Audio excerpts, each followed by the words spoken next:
Hello! Today we show you how to disassemble and reassemble an A400 pump. At first we begin with the pump volute. The 4 screws in the front have to be screwed out. For unscrewing you can use an electric drill.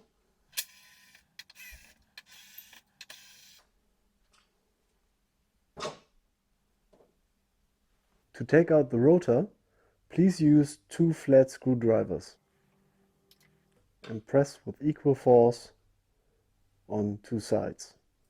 The O-ring will pop out, and now you can carefully pull out the rotor. Make sure not to let it flip back in, because the bearing in the rear can break. The magnets are quite strong. The rear bearing is located on the inside of the pump. This normally doesn't have to be disassembled during service. Now we can take off the impeller wheel. Simply unscrew the front screw, and now you can pull off the impeller. Now you can take off the A-shield with the front bearing. This bearing is exactly the same part as the one in the rear. Now you can inspect the rotor for damages. Please make sure that there's no mechanical damages and that nothing happens during maintenance. Because of the strong magnets, tools might be drawn towards the magnet. Please make sure that you keep a safe distance with metal tools. On the back side of the motor you'll find its serial number. You can see the laser weldings where we have a gas-tight seal for the magnets. On the front side of the rotor, around the pressure bearing, you'll find again laser weldings that seal the magnets. The front bearing should not be damaged, and after a little bit of use will look as if it was polished. If there's any hard scratches, this bearing needs to be exchanged. The shaft has a diameter of 10 millimeters. It's supposed to be exchanged when it gets down at least half a millimeter in diameter. After checking the balance rotor, we can start reassembling the pump again. After inspection of the rotor, you can now inspect the A-shield with the front bearing. The front bearing should be clean, and its front should also be polished after a while of use. On a brand new pump, this might look satinized. Noise level will drop significantly once the pump has run in. Now we place the A-shield on the rotor.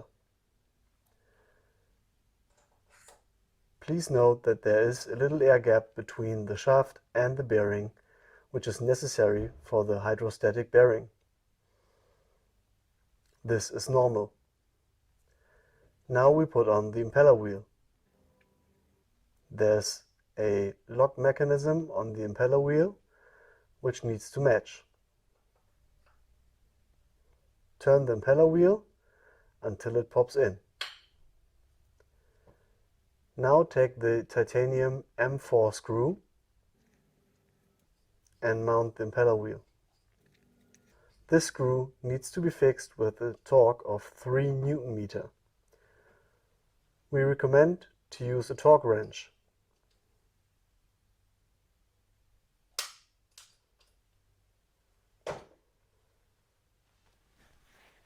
Now we put the rotor back into the motor housing. For this, please put the motor housing upwards on the edge of the table, for example. Please make sure to hold this tight so it doesn't snap up to the rotor when you put it in. Now take the rotor and hold it on the impeller wheel. Make sure to use enough force not to let it pop in on its own. Press gently until the A-shield pops into its position. The A-shield needs to be turned to the lock mechanism, which is located on the side. Now this is an even surface and we can start mounting the pump head again. Before mounting, please check whether the sealing O-ring, which is the red silicone O-ring, is correctly in position and not damaged. This is the only O-ring which actually seals water inside the pump. Now mount the volute. The volute can be mounted in 3 ways on the A400 pump. So either with the outlet to the top, or to the left or the right side. When putting the screws back in, please make sure not to use too much force, as they only have to be hand tightened. We recommend the use of a normal screwdriver. Now take the screwdriver and make sure that the screws are tightened. The servicing of our Abyzz A200 model is exactly the same as on the A400 model.